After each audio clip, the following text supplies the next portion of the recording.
Araw-araw na mga salita ng Diyos. Hindi madarama ng mga tao ang pagiging kaibig-ibig ng Diyos kung makikinig lamang sila sa mga damdamin ng kanilang konsensya. Kung aasa lamang sila sa kanilang konsensya, ang pag-ibig nila sa Diyos ay magiging mahina. Kung magsasalita ka lamang tungkol sa pagsusukli sa biyaya at pag-ibig ng Diyos, hindi ka magkakaroon ng anumang pagpupursigi sa iyong pag-ibig sa Kanya. Ang pag-ibig sa Kanya batay sa mga damdamin ng iyong konsensya ay isang balintiyak na pamamaraan. Bakit ko sinasabi na isa iyong balintiyak na pamamaraan? Ito ay isang praktikal na usapin. Anong uri ng pag-ibig ang inyong pag-ibig sa Diyos? Hindi ba ito panlilinlang lamang sa Diyos at wala sa loob na paggawa para sa Kanya? Karamihan sa mga tao ay naniniwala na yamang walang gantimpala sa pag-ibig sa Diyos at ang isang tao ay kakastiguhin din naman sa hindi pag-ibig sa Kanya. Kaya sa pangkalahatan, ang hindi pagkakasala lamang ay sapat na. Kaya ang pag-ibig sa Diyos at ang pagsukli sa Kaniyang pag-ibig batay sa mga damdamin ng konsensya ng isang tao ay isang balintiyak na pamamaraan. At hindi ito pag-ibig sa Diyos na kusang nanggagaling mula sa puso ng isang tao. Ang pag-ibig sa Diyos ay dapat na isang tunay na damdamin mula sa kaibuturan ng puso ng isang tao. Sinasabi ng ilang tao, "Ako mismo ay nakahandang hanapin ang Diyos at sundin Siya."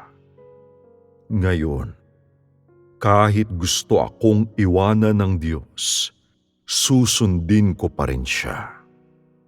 Gusto man niya ako o hindi, iibigin ko pa rin Siya. At sa huli, kailangan ko Siyang makamit.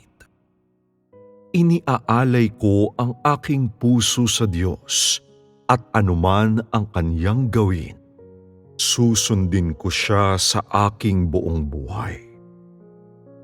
Anuman ang mangyari, kailangan kong ibigin ang Diyos at kailangan ko Siyang makamit.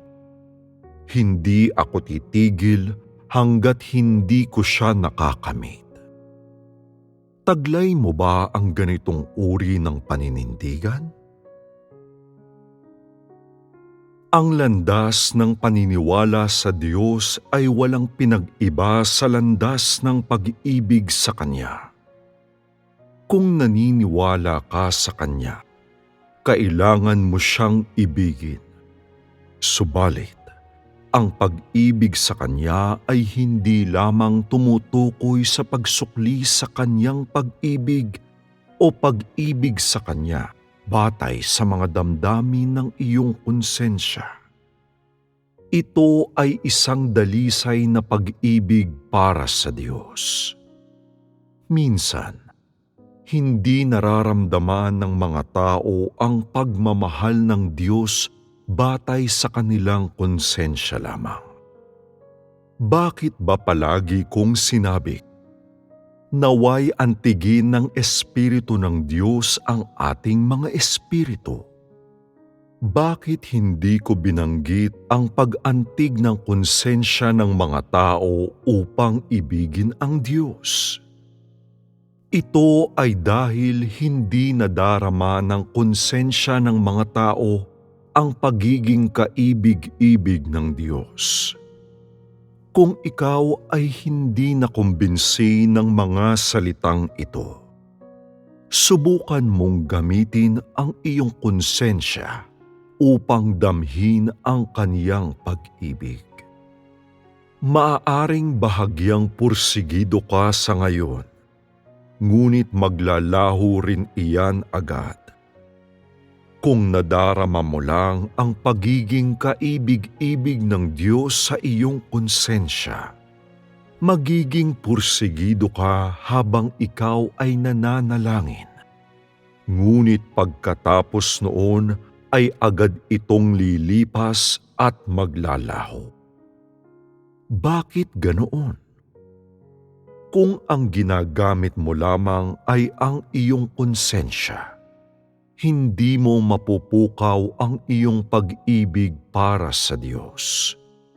Kapag talagang nadarama mo ang pagiging kaibig-ibig ng Diyos sa iyong puso, ang iyong espiritu ay aantigin niya. At sa gayong pagkakataon lamang magagampanan ng iyong konsensya ang orihinal nitong papel.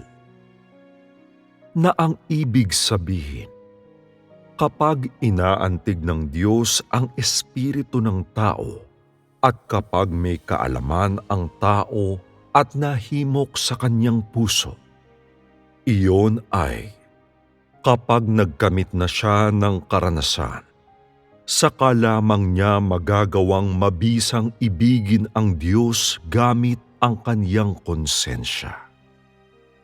Ang pag-ibig sa Diyos gamit ang iyong konsensya ay hindi mali.